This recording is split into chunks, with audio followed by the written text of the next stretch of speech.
parfois les gens, c'est vrai que... Ce sont des évocations poétiques. Et en même temps, un travail donc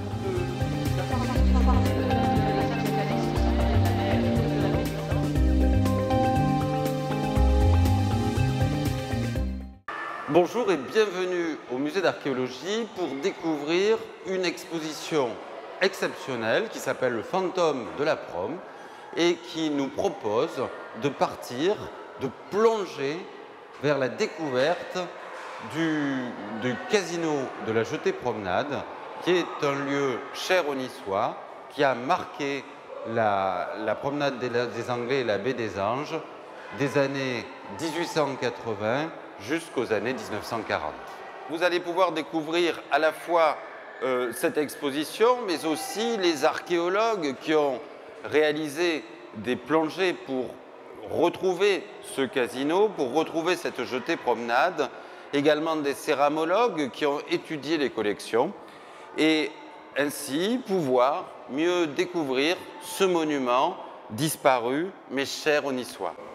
Alors cette exposition présente une scénographie qui a été imaginée par Maddalena Giovannini, une scénographe talentueuse qui a permis de mettre en perspective les objets avec la jetée promenade elle-même pour pouvoir les contextualiser au sein de cette présentation. Voilà, nous entrons dans l'exposition pour découvrir dans un premier temps qu'il n'y a pas eu un, mais qu'il y a eu deux casinos.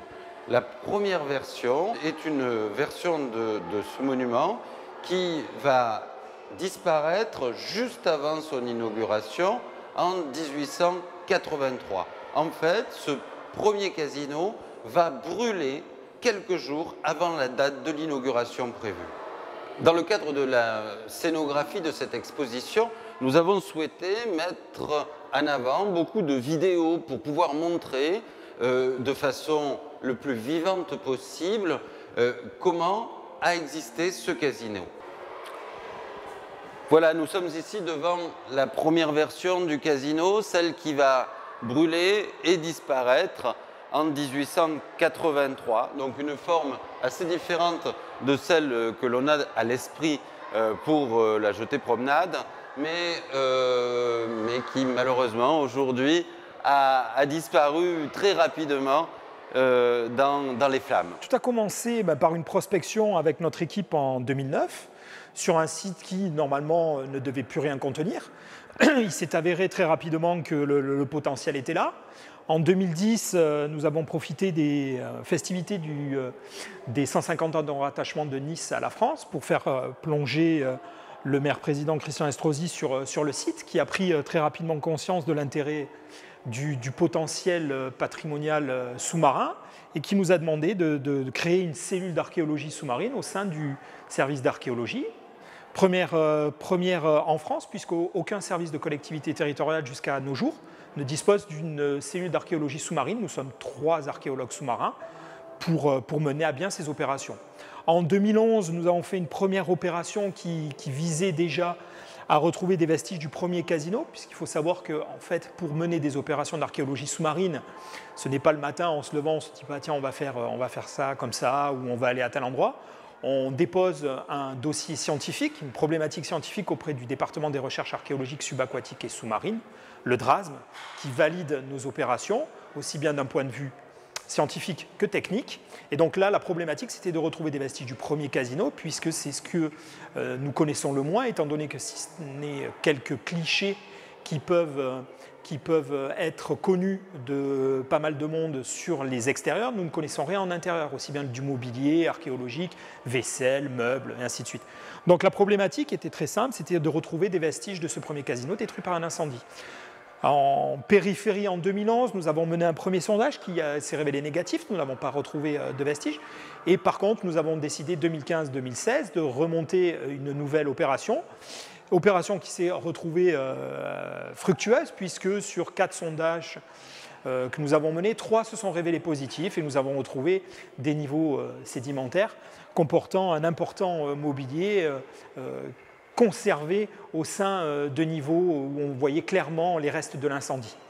Donc dans cette vitrine, par exemple, on retrouve un petit peu rassemblé l'ensemble des objets par thématique que nous avons pu trouver sur ce site, aussi bien des objets pour la cuisine, pour le revêtement, pour le service, pour aussi le revêtement mural et le vitrage. Alors il faut savoir que tous les objets archéologiques qui sont remontés des fonds doivent être dessalés pendant une durée assez longue, qui peut varier de 3 mois à 1 an pour certaines pièces. Par exemple, le mortier en marbre noir qui est présenté au début de l'exposition, il a fallu quasiment 1 an de dessalage réalisé par mon adjointe Sybille Legendre, qui régulièrement, toutes les semaines, vérifie, prend des mesures pour voir l'avancée de ce dessalage, afin que ces objets puissent perdurer et être conservés. Si on ne fait pas ces manipulations-là, les objets, à très court terme, à 3, 4, 5 ans, disparaissent complètement et deviennent en poussière. Donc c'est un travail très très important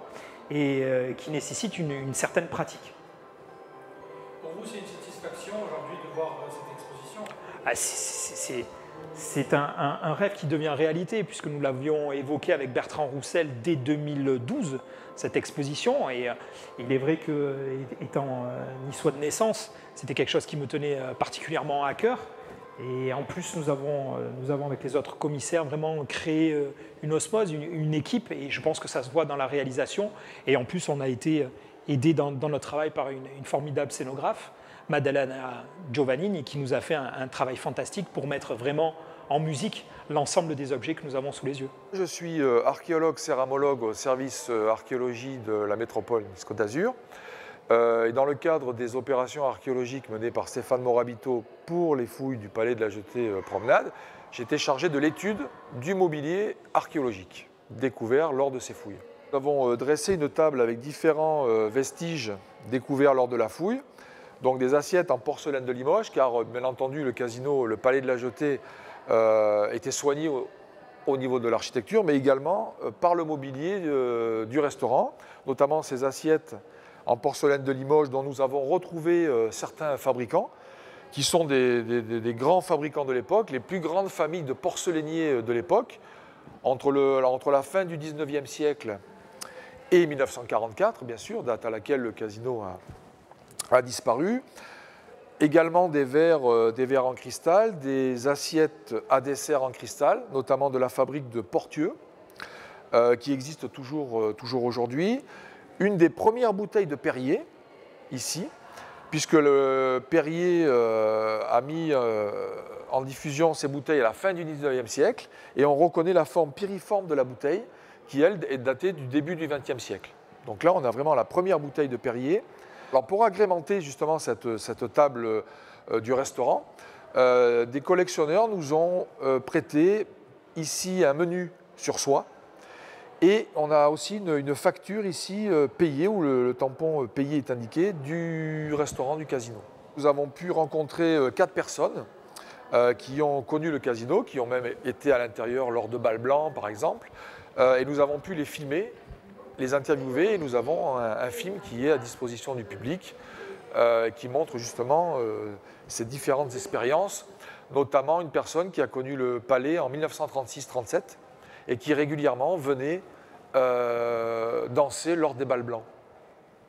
Toutes les personnes que nous avons rencontrées regrettent justement la disparition du casino, cette démolition. Pour eux, c'est vraiment quelque chose de tragique, car elles nous parlent du faste, de l'architecture, du sol, des lustres, puisqu'on a aussi des éléments de lustre, des lustres rutilants, et qui, bien sûr, ont connu dès leur jeunesse ce palais, donc pour elles, c'est un souvenir mémorable. Nous avons retrouvé des pampilles en cristal, 2 sortes de pampilles, des pampilles rondes à facettes et une pampille goutte d'eau de couleur rosée, que l'on retrouve sur cette photo du théâtre, du palais, ici, on les voit, ici, des pampilles donc en goutte d'eau de couleur rosée, et on a retrouvé aussi des pampilles de la grande salle du restaurant. Alors nous avons retrouvé aussi des fragments de vitres du palais, notamment des fragments de vitres que nous avons identifiés comme étant de l'atelier de Saint-Gobain, très grand atelier puisqu'il date de l'Ancien Régime et il a notamment à son actif le Palais des Glaces de Versailles. Ici, on reconnaît ce vitrage grâce au décor en relief, en étoile, et également aussi un élément de vitrage de l'atelier de Gemont, dans le nord de la France, ici. Et quelques éléments de vitre un peu plus épais, probablement issus du restaurant aussi de meubles pour présenter les desserts. Alors les archéologues ont également retrouvé des objets du premier casino, le casino qui a brûlé en 1883, notamment cette magnifique soupière qui est de l'atelier de Léon Sazera, un atelier qui a commencé au milieu du 19e siècle. Et grâce à l'estampille qui figure en dessous, on sait que cette soupière n'est pas postérieure à 1882. Donc c'est une soupière qui a été commandée justement pour le premier palais, pour l'inauguration et qui malheureusement n'a pas pu être utilisée. Et on remarque sur le côté de cette soupière l'indication Palais de la Jetée avec les armoiries de la ville de Nice. Ici nous avons des fragments de carreaux de sol en grès de l'entreprise de France située à Sainte-Maxence dans l'Oise. Et on voit ici un carreau de couleur beige, qui est la couleur d'origine du carreau. Le même carreau à côté a été noirci par l'incendie, c'est-à-dire qu'il a continué de cuire par l'intensité de l'incendie. Et ici, un fragment de mortier de sol comportant le négatif d'un élément en bois disparu, donc probablement un parquet. Et ce mortier est devenu à l'état de scorie à cause justement de l'intensité, de la puissance de l'incendie de 1883. Là, nous avons un mortier en marbre noir, pesant 35 kg, issu du premier palais de la Jetée. Et ce mortier était dessiné vraisemblablement comme décor, puisque sous le mortier, on a un piquetage et des éléments de ciment. Donc ça veut dire qu'il était scellé au sol, et donc c'est plutôt un élément de décor plutôt qu'un élément de cuisine. Alors on sait par le travail de Jean-Paul Potron notamment, que le premier palais de la Jetée a été construit par les Anglais. C'est-à-dire que les matériaux ayant servi au casino sont venus d'Angleterre directement. Et ici, on a un fragment de carreau en faïence mentionnant England au revers. Donc on sait que ce sont des carreaux provenant d'Angleterre. Et en même temps, une numérotation qui correspond à chaque élément de carreau. Ça veut dire qu'un schéma a été conçu en Angleterre et ensuite monté sur place. Donc ça, ce sont des éléments sanitaires du premier palais de la Jetée. À savoir que notre équipe est composée donc de 3 archéologues professionnels, membres du service, mais également aidés dans les opérations depuis 2011 par l'Institut niçois d'archéologie subaquatique et sous-marine, l'INAS, qui rassemble une vingtaine de plongeurs bénévoles qui prennent sur leur temps personnel, sur leurs vacances, sur leur vie de famille pour venir nous aider et compléter l'équipe qui mène ces opérations.